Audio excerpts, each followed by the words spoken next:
MCQ number 16. Equilibrium constant can be find out by dash method. Yes, physical method से भी आप कर सकते हैं और केमिकल में नंबर ऑफ मेथड्स हैं, इन पे लेटर ऑन डिटेल में बात करेंगे केमिकल काइनेटिक्स के अंदर। ठीक है जी। इन द रिएक्शन, बेटा आपका रिएक्शन है जी। In the reaction 2A plus B form C, 2A plus B form C, delta H is what? Positive. Positive है? Delta H is positive. Delta H positive H. ठीक है? Delta H positive. Delta H positive. Okay. Better yield of C is obtained at. देखो बेटा, अब दो चीजें आपने देखनी है, एक टेम्परेचर एक प्रेशर। अब C की बेटर यील्ड कब आएगी?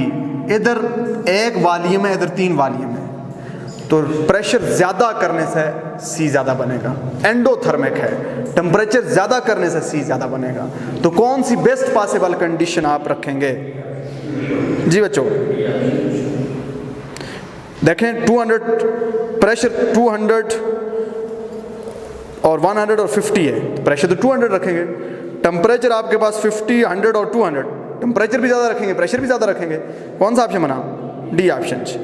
ली Chatelier principle is just like Newton dash. That's a very good MCQ. ये प्रीवियस पेपर से मैंने उठाया, फर्स्ट लॉ। यानी जब तक क्या कहते हैं, फर्स्ट लॉ क्या कहते हैं, उस वक्त तक कोई ऑब्जेक्ट उधर ही पड़ेगा जब तक उस पर फोर्स, तो इक्विलिब्रियम उस वक्त तक इक्विलिब्रियम होता है जब तक उसमें आप डिस्टर्बेंस। फर्स्ट लॉ नहीं, रिएक्शन और चीज है। फर्स्ट लॉ चेंज आप लाते हैं, यस, लेकिन चेंज के अगेंस्ट ऑलवेज नहीं होता। मिसाल के तौर पे प्रेशर अगर आप ज्यादा करते हैं तो फिर क्या होता है, वो तो एक डायरेक्शन में नहीं लगा रहे ना, एक डायरेक्शन में, ये तो सिर्फ कंसंट्रेशन एक डायरेक्शन में अप्लाई कर रहे हैं, टेम्परेचर तो एक डायरेक्शन में नहीं कर रहे हैं। फर्स्ट लॉ क्या कहता है कि जब तक किसी चीज पे कोई फोर्स नहीं लगाएंगे वो अपनी जगह ज्यादा अप्रोप्रिएट कौन बना? आपने सिर्फ कंसंट्रेशन को देखा है। First law Newton first law is most appropriate answer और this objective is taken from previous paper. ये प्रीवियस पेपर से लिया गया जी। आप मुझे पता नहीं कि कैपी से लिया, पंजाब से लिया हुआ है, लेकिन प्रीवियस से लिया हुआ है। और ये एमसीक्यू में खुद बनाता हूँ, देखें हाथों से मेरे लिखे हुए हैं, पहले हाथों से लिख के फिर मैं, एक ग्रुप का एक बंदा है वो अक्सर मेरे लिए टाइप करता है, नदीम नाम है उसका, तो फिर उसकी मैं प्रूफ रीडिंग करता हूँ और उसमें छोटी मोटी गलतियाँ अगर आएँ तो आप सेंस समझ जाएँ तो समझ जाएँ। ज़ाहिर है वो इतना प्रोफेशनल, केमिस्ट्री की कंपोजिंग का ये भी इशू होता है ना कि उसमें वो चीज़ें होती हैं तो वो आम बंदा तो नहीं समझता ना, मगर फिर मैं कोशिश करता हूँ कि एरर फ्री हो, उसको प्रूफ रीड करता हूँ, कहीं से अगर रह जाए तो आप सेंस समझ जाया करेंगे इसका ये मतलब बनता है जी। MCQ number 19 for a reaction, okay, equilibrium concentration of hydrogen, iodine and HI are at 3 and 28. Equilibrium constant for the reaction is correct. मैं इसको देखते ही कर सकता हूँ, आप देखते हुए नहीं कर सकते। ठीक है, आपको समझाता हूँ आप कैसे कर सकते हैं। अब बेटा देखो, इक्विलिब्रियम कंसंट्रेशन दी हुई है हमें, क्या दी हुई है, तो कैसी क्या है इस रिएक्शन के लिए, कैसी है? इक्विलिब्रियम कंसंट्रेशन ऑफ HI की power 2 divided by concentration of hydrogen into concentration of iodine. ऐसी बात बेटा, इक्विलिब्रियम कंसंट्रेशन दी हुई है एट 3 and 28, एट 3 and, तो बेटा ये इस तरह लिखते हैं 28 मल्टीप्लाई बाय 28 लिख सकते हो। नीचे क्या, 8 and 3, 8 and, ऐसी बात बेटा। देखो बच्चे 7 यहाँ पे क्या आ जाएगा 2, और सिंप्लीफाई करो, सॉरी, ठीक है, क्लियर। अब देखो बेटा इसको सॉल्व करो जी, इसको सॉल्व करने का आसान तरीका है, इसको सॉल्व करो 7 into 10 plus 4, 70, 28, 98 डिवाइडेड बाय 3। अगर 99 होता तो कितना आता? करीब 3 ऑप्शन कौन सा है, समझ गए बच्चे? 98 है ना, 98 का मतलब 32.667 इस तरह, तो राउंड का डाटा करो क्या बनेगा, समझ गए बच्चों? ये कैलकुलेशन देखें। अब अगर आप स्क्वायर लेते रहते, पहले तो आपका 1 मिनट स्क्वायर पे लग जाता, ठीक है। कैलकुलेशन सिंप्लीफाई तरीके से करनी है आपने। जब भी बगैर कैलकुलेटर कैलकुलेशन करनी हो तो स्क्वायर कभी नहीं लेने, इस तरह लिखनी है, चीज़ों को सिंप्लीफाई करना है, थोड़ा सा एस्टिमेशन करनी है। अब देखो अगर हम इसका पहले स्क्वायर लेते हैं, पहले हम वो जमा करते रहते हैं, फिर उसकी जितनी बड़ी वैल्यू को हम सिंप्लीफाई करेंगे मुश्किल होता है, तो तो आप इसको इस तरह लिखा करें। अब देखो बगैर कैलकुलेटर के हमने कर दिया, ठीक है। इसी तरह आप घरों में भी इस तरह प्रैक्टिस करें जी। ये आपका MCQ नंबर कितना था जी? 19। अच्छा बेटा MCQ नंबर 20 है, solubility of calcium fluoride as 1.6 into 10⁻⁻² gram पर litre at 20 centigrade. KSP of calcium fluoride as, अब देखो बेटा KAF2, ये हमारे पास 3 टाइप के साल्ट होते हैं mostly, AB type salt, AB2 A2B type salt, AB3 A3B type salt. जब ये वाला साल्ट होगा तो इसकी सोलबिलिटी, इसका KSP होता है सोलबिलिटी का स्क्वायर। जब ये वाले साल्ट होते हैं इसका KSP होता है 4 into सोलबिलिटी का क्यूब। जब ये वाले साल्ट होते हैं तो इसका KSP होता है, क्या होता है बेटा? KSP होता है 27 सोलबिलिटी 4, 27 सोलबिलिटी, ठीक है। अब कैल्शियम फ्लोराइड कौन सी टाइप का साल्ट है? AB2 टाइप का साल्ट, तो इसकी KSP क्या होगी? 4 सोलबिलिटी का क्यूब।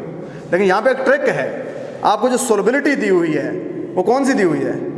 वो आपको दी हुई है ग्राम पर लीटर। आपने इसको मोल में कन्वर्ट करना है। किस में कन्वर्ट करना है? तो मोलर सोलबिलिटी क्या होती है? Molar solubility equal to solubility in gram कितनी दी हुई है बेटा? 1.6 into 10⁻²-2 divided by calcium fluoride का मोलर मास। कैल्शियम 40 होता है और 2 फ्लोरीन 38 होते हैं 78, ठीक है। तो बेटा इसको आप डेसिमल को हटा दो, 16 डिवाइडेड बाय 78 into 10⁻³ ठीक है। सिंपलीफाई करो, 8 डिवाइडेड बाय 39। अब बेटा देखो अगर ये 40 होता तो ये 1 डिवाइडेड बाय 5 हो जाता। अब ये आंसर 1 डिवाइडेड बाय 5 से थोड़ा सा ज़्यादा है, 1 डिवाइडेड बाय 5 से थोड़ा सा 1 डिवाइडेड बाय 5 से थोड़ा सा कम है। 40 होता तो ये 5 आता, 40 से कम है, यानी हम राउंडिंग ऑफ डेटा कर लेते हैं। 1 divided by 5 into 10⁻³ 1 divided by 5 होता है 0.2 into 10⁻³। ये आ गई मोलर सोलबिलिटी। क्या आ गई जी? अब बेटा इस मोलर सोलबिलिटी को 4 से मल्टीप्लाई करेंगे और इस मोलर सोलबिलिटी का क्यूब लेंगे, तो KSP क्या हो जाएगा? KSP equal to 4 into molar solubility का क्यूब। मोलर सोलबिलिटी का क्यूब लगाएं जी, 0.2 multiplied by 0.2 multiplied by 0.2 into 10⁻³ का क्यूब क्या हो जाएगा? -9 हो जाएगा। ऐसी बात है। तो बेटा 4 मरतबा इसको मल्टीप्लाई करें बेटा, क्या बना? 0.8, ठीक है। देखो इसको जब इससे मल्टीप्लाई, अब इसको अगर आपसे नहीं होता ना, आप ऐसे कर लें 4 multiply by 2 multiply by 2 multiply by 2 into 10⁻³ कर सकते हैं सर। आपने इस डेसिमल को इधर शिफ्ट किया, -1 हो गया, इसको इधर किया -1 हो गया, इसको -1 हो गया। अब आसान हो गया बेटा, 4 और मल्टीप्लाई 2 8 मल्टीप्लाई 2 32 मल्टीप्लाई बाय 10⁻³, ठीक है। अब बेटा देखें डेसिमल अगर इधर लाएंगे -2 हो जाएगा, ठीक है। -9 है, सॉरी नॉट -9 है ना, वो अभी पहले इसको सॉल्व करें ना, इसको सॉल्व करें, छोड़ें। अब देखो बेटा अगर मैं इसको ले आऊँगा इधर तो क्या हो जाएगा? -3 है ना, ये आ गया 32 into 10⁻³ अब बेटा अब देखें मैं क्या करता हूँ, KSP इक्वल टू ये मैं किसकी वैल्यू ले आया? 4 into this one, तो ये आ गया 32 into 10⁻³ into 10⁻৯। KSP equal to 32 into 10⁻12। अब बेटा इस डेसिमल को अगर मैं इधर ले आऊँ, ठीक है, तो 3.2 into 10⁻। अब गौर करना जरा, पॉइंट समझना, यहाँ पे मैंने लिया था 1 डिवाइडेड बाय 5, 1 डिवाइडेड बाय, ये 1 डिवाइडेड बाय 4 पॉइंट समथिंग था, यानी इससे थोड़ा सा आंसर ज़्यादा होना चाहिए, 3.2 से थोड़ा सा ज़्यादा होना चाहिए। है कोई ऐसा ऑप्शन? कौन सा option? C is the correct option ji.